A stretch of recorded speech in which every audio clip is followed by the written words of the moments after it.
Today is October 22nd, which means it's the day that a lot of the YuGiTubers get their Burst of Destiny boxes in hand to open to show off the cards, as has been the case now for at least the past 3 or 4 sets. So it's great to see Konami interacting with the community and helping out with this type of promotion. If you guys remember, like, even as recently as like a year and a half ago, we didn't have any idea what was in a set until they posted something or it leaked on the database. So as a content creator, I'm definitely happy to see that stuff, and hopefully, you know, as players, we're all able to benefit from that. And I'm sure it's great for those who do get the boxes, and maybe we'll be there someday too, who knows. But the purpose of this video, just to briefly summarize, is just to jump in and recap some of the more noteworthy rarity reveals. We don't know the full thing yet as far as I'm aware.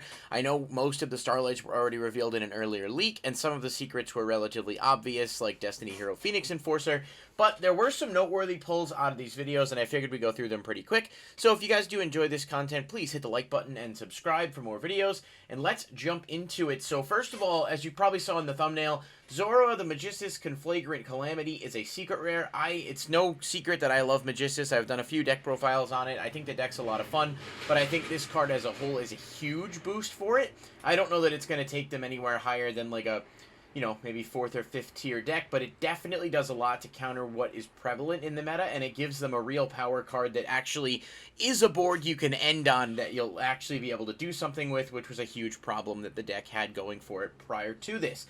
Zoro will hopefully be a cheap secret rare, but it is a decent generic spellcaster synchro, so other decks that utilize spellcasters will benefit from it as well. I just think Magistus will be the one to benefit most.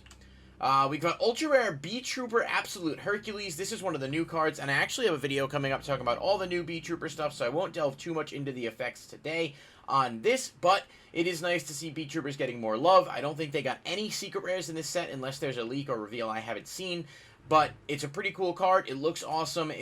Looks like an actual powerhouse B-Trooper option, and it does combo well with Giant Atlas. So if you're a B-Trooper fan, you should probably be happy with this, as well as some of the other support, which definitely, like I said, looks promising.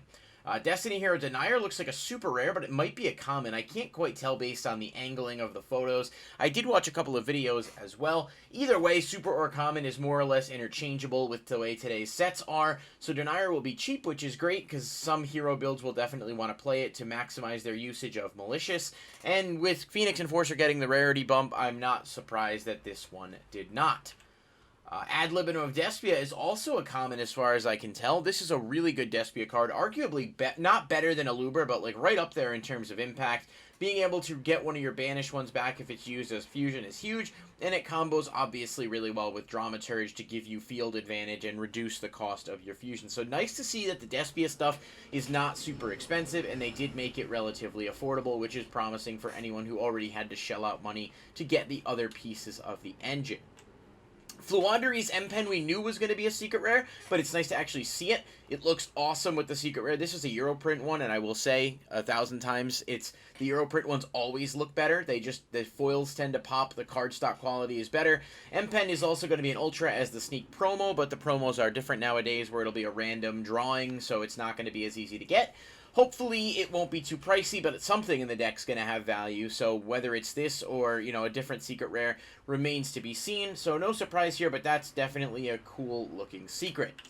Swordsoul Emergence, which is basically a Rota for the deck that can also search worms if you have a Synchro monster out, is an ultra rare. It should be a decent value card. I think Swordsoul will be moderately affordable, but it wouldn't shock me to see something break out from that, and this could very well be one of those cards. I think ultras typically have not risen to the level of other cards, with the exception of like Ecclesia and maybe a few other randoms over time with sets, but generally the rule is that ultras nowadays don't end up getting to, you know, more than 20-25 bucks.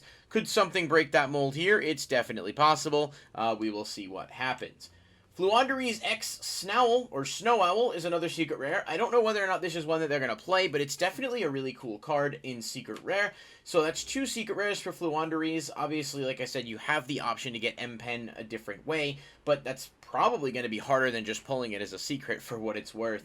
But this looks awesome. It's really cool, and hopefully it's not one that they need 3 of. People who know the deck better than me might be able to better speak to that, but we will see what happens. Floowander's Robina is a super rare. I know this is a good one that they absolutely play at 3, so nice to see that shouldn't be too expensive at all. Floowander and the Magnificent Map is an ultra rare, definitely a really good field spell. It's a searcher as well as something that gives you an additional normal summon, so that's useful. I mean, the whole deck gives you additional normal summons, but in terms of another piece of support, ultra rare, probably going to be between 5 to 10 when all is said and done, but it's not a terrible rarity, and it's a really nice looking card as well. Masquerade, the Blazing Dragon, we knew as an Ultra, but this is another really good card for Despia. Looks like nothing for Despia is going to be Secret Rare, which is great. It means basically you'll be able to get a Luber, and that's going to be the most expensive thing you need to pick up. Masquerade's really good. It basically forces your opponent to pay life points to activate any cards, while also being a recurring graveyard card, so it's problematic and definitely tricky to get around.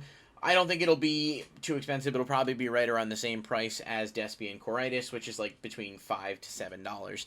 But still, nice to see another ultra rare. Swordsoul of Mouye is my prediction for a card that may be very pricey, at least on release. Hopefully it would settle, but this is a really good card in multiple decks that has even engine potential, realistically, and it's secret rare. I just could picture this card probably being upwards of 55, 60. We'll see where everything settles, but something was going to get the bump, and this one definitely isn't shocking.